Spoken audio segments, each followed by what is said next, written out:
గత 18 years నుంచి నిరుద్యోగుల పక్షాన నేను ఉన్నాను సార్. అంటే నా క్యాంపెయిన్ స్టైల్ అండ్ నేను రాజకీయాల లోపలికి వచ్చినటువంటి తీరు మిగతా వ్యక్తులతో కంపేర్ చేసి చాలా విభిన్నంగా ఉంది. అంటే బేసిక్ గా నేను ఒక అసిస్టెంట్ ప్రొఫెసర్ గా పనిచేస్తాను. సో నిరుద్యోగుల పక్షాన గ్రాడ్యుయేట్ ఎమ్మెల్సీ వాళ్ళ సమస్యలను ప్రభుత్వానికి రిప్రజెంట్ చేస్తాడు, వాస్తవానికి చేయాలి కూడా అనేటువంటి ఒకే ఒక ఉద్దేశంతో నేను రాజకీయ అరంగేట్రం చేశాను. చేసిన తర్వాత గత 7 నెలల నుంచి అంటే ఆగస్టు 2024 నుంచి మొన్న జరిగినటువంటి ఫిబ్రవరి 27 ఎలక్షన్ వరకు ఈ 7 నెలలు పూర్తి స్థాయి లోపల ఈ 4 ఉమ్మడి జిల్లాలకు సంబంధించి 42 నియోజకవర్గాల లోపల పర్యటించి ఎవరైతే గ్రాడ్యుయేట్స్ ఉన్నారో వాళ్ళకు ఒక హోప్ ఇచ్చే ప్రయత్నం చేశాం సార్. అది ఏ రకమైనటువంటి హోపు అన్నప్పుడు 2 రకాలు. ఒకటి, ఏ పదవికైతే ఒక వ్యక్తి పోటీ చేస్తున్నాడో ఆ పదవి యొక్క ప్రొఫైల్ పట్ల వాళ్ళకి అవగాహన ఉందా.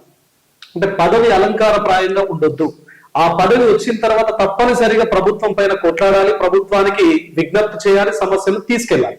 సమస్యలు తీసుకెళ్లడమే కాదు, ఆ సమస్యకు సంబంధించినటువంటి సొల్యూషన్స్ కూడా ప్రభుత్వం ముందు పెట్టగలిగేటువంటి ఆ కేపబిలిటీ కెపాసిటీ ఆ వ్యక్తికి ఉందా అనేది మీరు చూడండి అని చెప్పేసి ఎవరైతే ఓటర్స్ ఉన్నారో వాళ్ళకి చెప్పే ప్రయత్నం చేశాను.